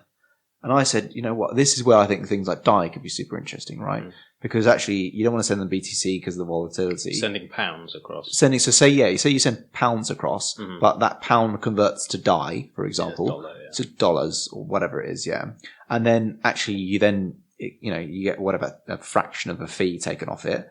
That then sits in a wallet, in the family's wallet, and then at the moment you could then say automatically lends that DAI out and get staked, where actually they start earning 5, 6, 7% on that money. I think that is super valuable, right? And that's where Bitcoin, because of its volatility at the moment, yes, down the line, it might become a lot more kind of stable, and obviously it will become more stable. More liquidity, evolution of money, etc., etc. But like right now, that for me, like a stable asset that is basically a digital representation of a dollar or other currencies, solves like remittance problems, for example. It's incredibly useful. Like, so this is why, I think there is more beyond just Bitcoin, but like without Bitcoin, none of this happens, right? Because it was the first. And you have to have something to peg everything back to and keep things secure. I think that's the key, is like all this stuff. I think you're definitely right. All this stuff will happen and more, like stuff we can't think of, but you need that solid base, and you need something that can be trust, because if something happened to Bitcoin and it went, there was a catastrophic bug failure somehow and it died, it would take years, I would almost say decades, to build enough trust back in another system. And I would also argue you can't build another system, certainly with the technology we have now, that's anywhere near as secure and anywhere near as trusted. So it's it's mission critical, is that you have that. But then it's really cool to have these things you're talking about on the edges of it. And this is the thing. So I use a browser called Brave browser. Yeah, I know Brave. So developed by the guy who I think invented JavaScript and was one of the, I want to say founders, or one of the kind of very senior people at Mozilla, right? And Brave, for example, super interesting. And I actually use it. It's like, it's got 10 million users. Like, it's actually got kind of traction in the market. And again, like as a user, I shouldn't care the technology that underpins it. Everyone says, like if you go and ask someone like, what is blockchain? No one goes and asks you, what is the internet? But you use it, right? Yeah. I think it should be the same. Like, I don't think you should care as a user to get mass adoption. No one cares how Uber works under the hood. No one should care. Well, not no one, but like, for it to get most people, right? To get mass adoption, like a product, and this kind of comes back to, my professional kind of work life, like a product or service has to be like more frictionless than its kind of current alternative. So if you look at Uber allows you to order and kind of get in a taxi much better than calling up your taxi rank, waiting 30 minutes, etc., etc. Tinder is a good example. Like online dating profiles, you'd have to go and filling out all of this information, blah, blah, blah.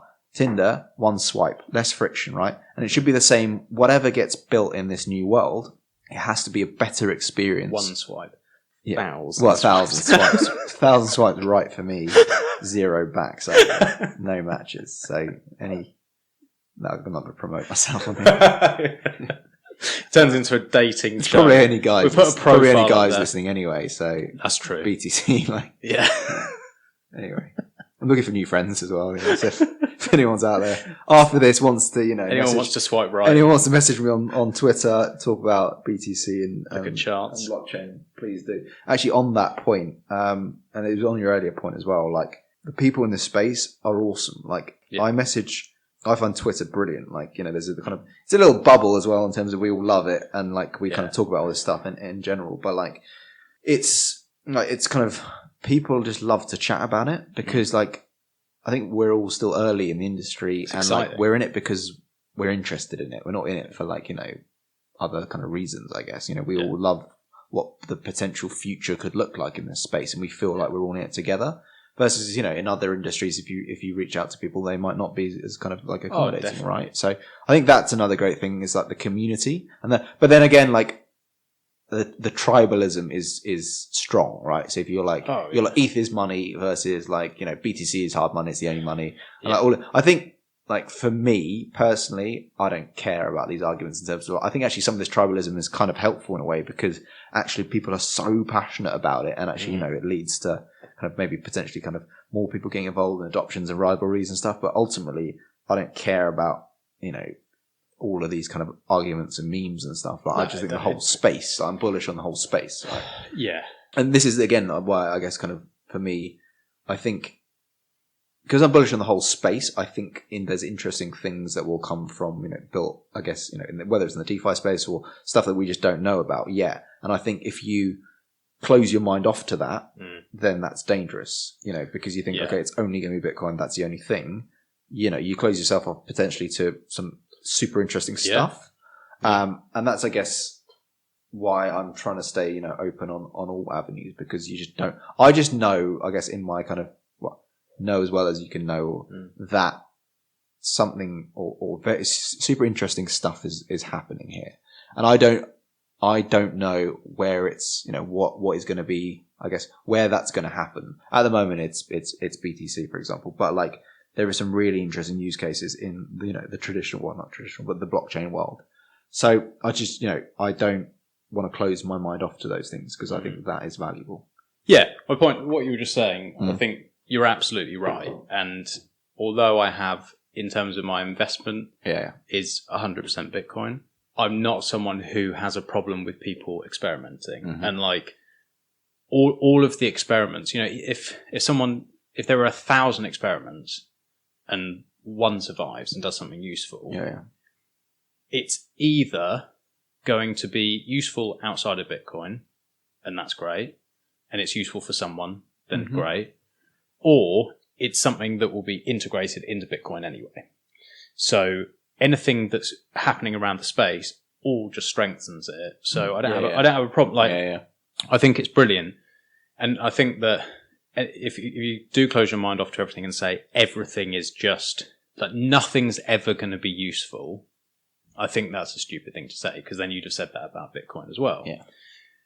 I think my concern with it is when promises are sold to people, which is just going to wreck them. And I think that, you're someone who has invested for a long time. You're somebody who understands this kind of, I know it's new blockchain, but you understand these sort of companies, and you're someone who can look at it from. I mean, it's effectively like early stage technology investing, right? Which is what you do. Yeah, and it was super risky. Most of these things fail. Yeah, but that's not just in the kind of blockchain world. That is most startups, right? And I think, like as you say, we obviously had VC stuff. We had the ICO boom in 2017, and people got kind of wrecked on that. Yeah, and like this is the thing, like, and I'm sure when the internet started, it was the same in terms of like you get these opportunists and chancers coming in, right? Yeah. And selling shit and like false promises, and you get people taking advantage. Yeah.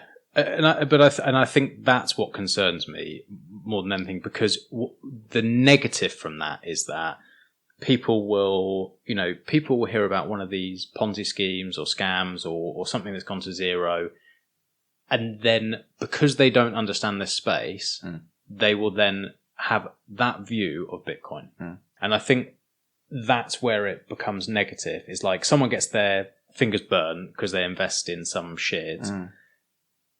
And then they say, oh, well, Bitcoin's dead. And they don't understand. And I think that a lot of the promises that were made are just straight up lies. And the ones that weren't straight up lies were just stupid. It was like, I remember when I first got involved in this, and it was like, oh, well, this is going to be the Bitcoin of China. And this is going to be... And at the time, you're like, oh, I get it. Like China has their own WeChat Pay and all the different stuff. So it makes sense. But then when you realise, well, no, this is global money, you're like, well, it knows no borders, so why would there be a Chinese one? That doesn't make any fucking sense. It's stupid. Yeah. And then there's the other ones where it's like, oh, well, it's faster payments. And then when you've spent enough time, you're like, well, that's bullshit. Yeah.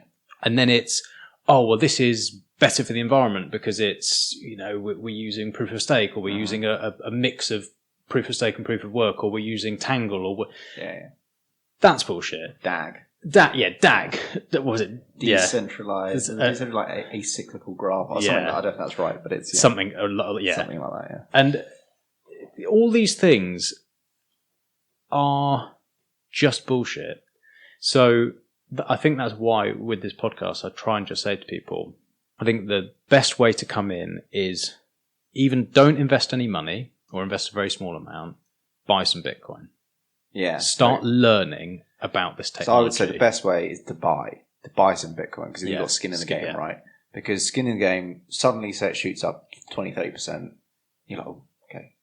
That's how you get interested, because or like got something on the line. Something along the lines of that. Or, a good thing to do, go and send your parents or friends some, let them see how it works, and let them see what happens with it and why it's better. But I think it's a hard argument to make for a lot of the Western world, because they don't see they don't see that fiat money is a problem, right? Yeah. Until probably it's too late. But they don't see the issues. And again, you might sound a bit sensationalist, like saying some of these things, but if you look at a lot of the world, fiat money is, doesn't work for them. No. Doesn't work for them. No. And then for most people. Yeah, for most people. And they say, oh, well, it's no one knows who invented it. It's only been around 11 years or whatever it is. Well, the euro's only been around, 20 years? Yeah. Central bank invented that, so... Well, you could argue that money in its current form has only really been around since 1970s. And money's digital anyway. Yeah. So you're like, oh, well, it's not going to work because it's digital. Like, who backs it? The government doesn't back it. It's not backed by anything. Dumbest argument. Because, money's not backed by gold either. No. Money's backed, effectively, is promised by the government, right? But it's backed by militaries, effectively. Well, it's money by force. Yeah. And effectively, right. And then, but we're moving into a world, Occupy Wall Street and all this stuff, where people don't trust corporates, they don't trust governments, we're moving into a world where there's a lack of trust. Yeah. So an asset or something that solves the trust problem. Quite valuable. Yeah. And again, it's governments printing away, deflating their currencies, all of this type of stuff, asset prices of other things, all of these things collectively coming together makes so much sense. Like you said earlier, the perfect storm. Feels like it. It does. It does feel like that perfect storm. If only those miners had come through the post. Should we tell them that story? Go for it. Story. So, I don't know, it was a year ago now? No, maybe not even that. So me and Max, we're obviously both kind of keen on space, loving the space, both kind of big fans of BTC. And we thought, why don't we start mining some? So, get more into the space, maybe do some kind of business in the space. We had some good ideas, actually. Really good ideas. Yeah. We should test them on here. Yeah. So we bought a couple of the Antminer, I think they were S17, maybe S19? 17. No, 17. 17's Pro. Yeah. Because they were top of the line. Yeah. But they were from Jersey, and the price is really good. Yeah. So actually, I'm going to give us some fair or some credit here. Yeah. It did seem kind of too good to be true. They weren't ridiculously cheap, but they were cheaper than. Basically, they were in stock, and they were pretty much out of stock everywhere else. Yeah. And anyway, so I think called and checked with the company, and they're like, "Yeah, it's fine. You can come to our offices." Yeah. So it kind of seemed legit, but we were skeptical. Anyway, Then I spoke to my credit card company at the time, and I was like, "Look, if I buy these on my card, and it ends up being a fraud, can I get the money back?" They were like, "Yeah, it's fine." Yeah. So anyway, tried to buy a couple of miners. Long story short, about a month later, they still weren't there. Ends up obviously being a scam. Obviously. Yeah, obviously. Anyway, long story short, got the money back, so it's fine. But, I wish we were mining away right now. Yeah. And then obviously we spoke about the equation is, the biggest cost is in powering it. Yeah. So we were obviously looking to alternative ways to power it. I think we were going to move to Iceland or something at one stage. or somewhere.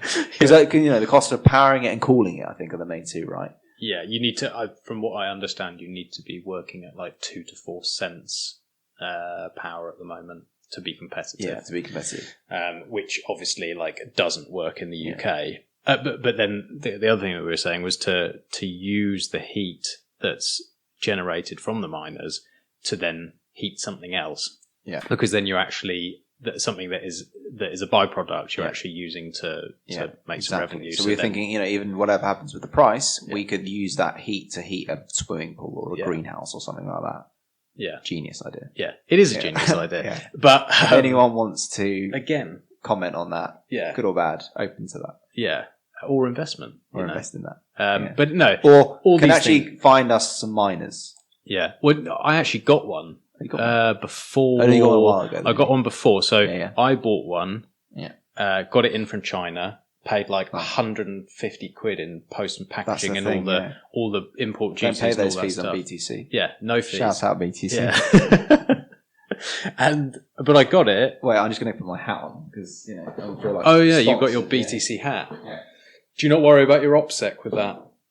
I've got no BTC stuff at all because I'm like hyper paranoid. Oh yeah, no, I'm in the hence the max by bit. Oh yeah, yeah. They can't see me, can they? No one can see you. Shame. Maybe should put a photo. You do look good. We can put a photo up. You do look good in it. You can ignore my ugly face and you can just look at the hat. I don't know how no one's swiping right on Tinder. Maybe I should put this on my profile. You should put that on your profile for sure. And then, I think what my opener is usually about BTC or digital assets in general. Because just send them a chart. If we're not aligned on that, then we've got nothing to talk about. What's your profile picture? I've got nothing else about my character that I can talk to them about. Your profile picture is just Plan B's stock to flow model. Yeah, and if they get that, and if they if they match and be like, oh my god, I love his 95% like co-integration or whatever it's like, they're like, oh, I can't wait to the halvening. I think I like send the ring emoji, like the diamond ring.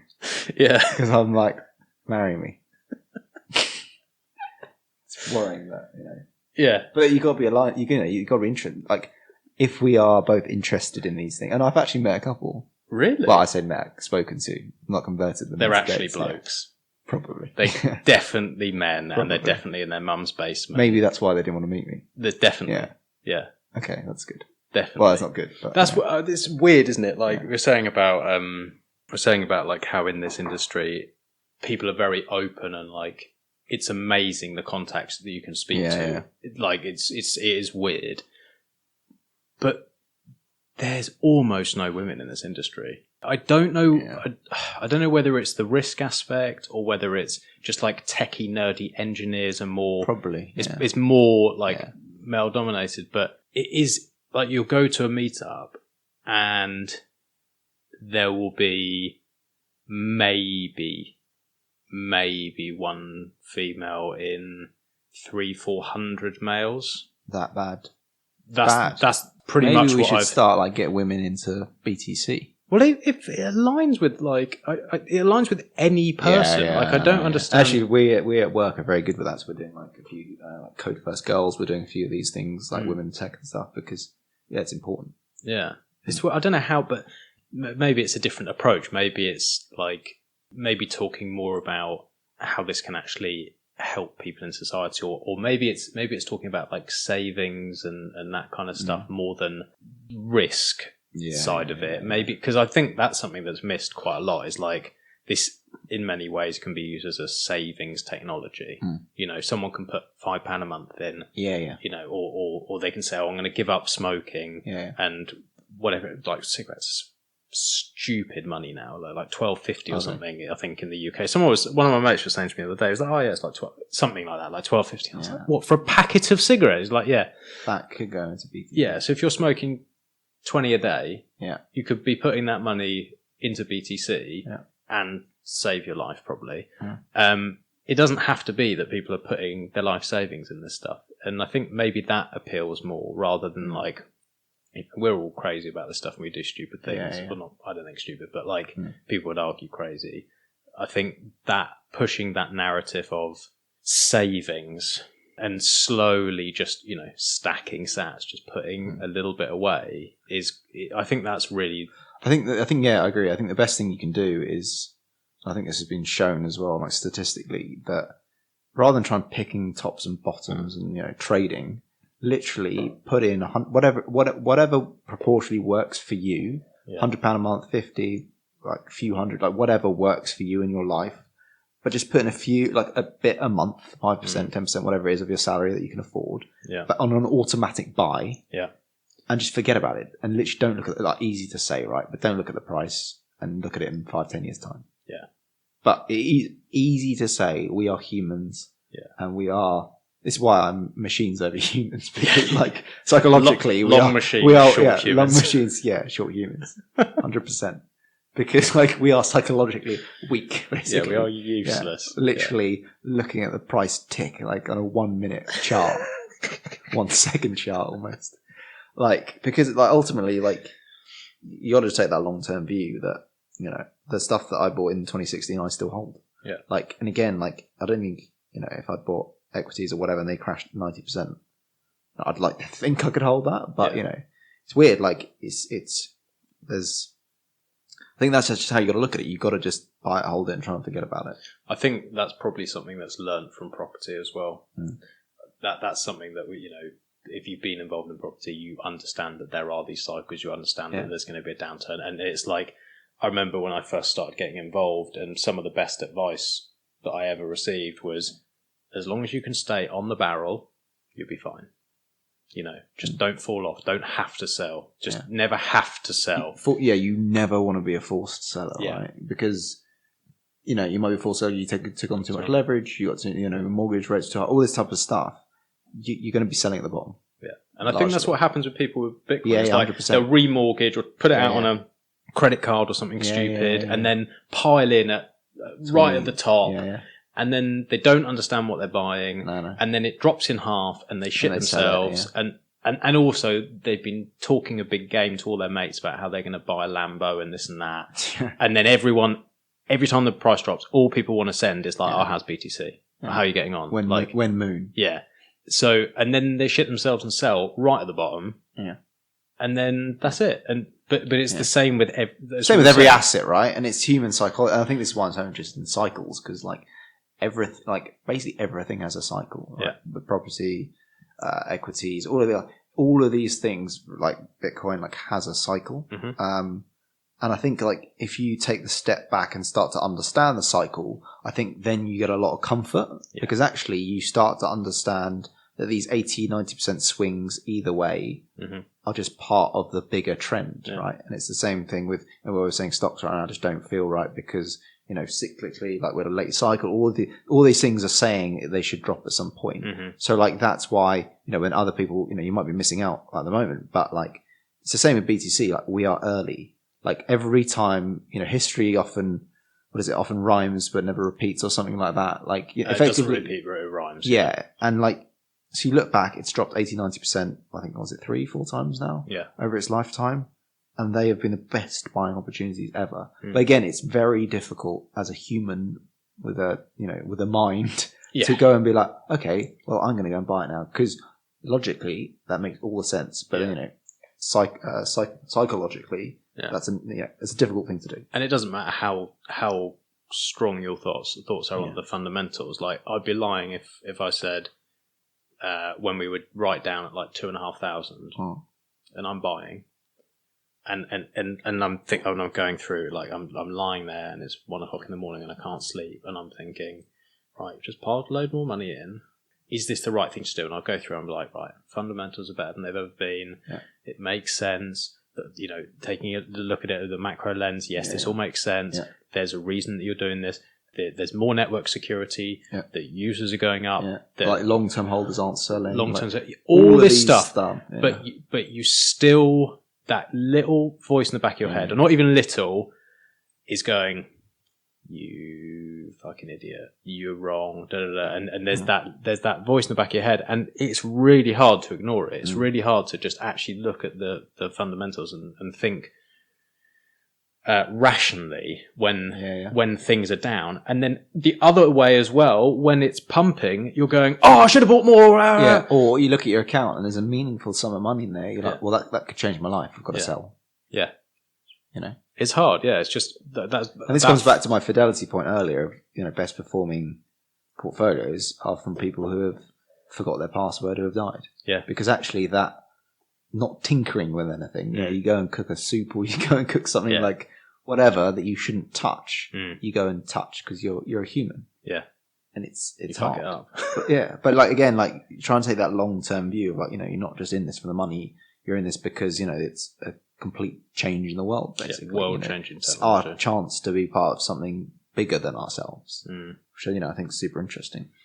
And I don't think we will ever get this opportunity again. No, I don't. When, how often do we get these things? We do, yeah. Never. Yeah, once a lifetime. Yeah, once a lifetime. You could argue, well, the change of something becoming global money, you could argue not even once in a lifetime, once in history, like once ever. Well, you said, didn't you? It's the best performing asset class ever. Yeah. And this is the thing, even if you ignore fundamentals, if you look at, I think, is it the price highs each year? Basically, it ignores the swings. Yeah. And 235% compound annual return or whatever it is, every single year that is 235%, right? Obviously, that takes into account the highs and lows. But if you are any person in the world, and you just look at that 235% a year on your money, you have to put some money in that. Yeah. Ignore everything else. Even if you think it's a Ponzi scheme, just put it in it. Because 235% a year. Why would you not? Well, there's just, like I said, there's never been anything like it. Never been anything Probably like never will be again. No. It's crazy. All right. I think because we're absolute losers, we could chat all day about this, but we should probably think about wrapping it up. We've been rabbiting on for ages. Sure, people are already getting bored now. Yeah, people are just people are already switched off. They've probably tuned out. They probably heard me and they're like, nah. Yeah, they do it every episode with me. They go, that's fucking guy again. They keep thinking there's going to be someone else. But yeah. For anyone who is our one listener, who's also on Tinder writing to Alex talking about Bitcoin, pretending to be a female, that's fine.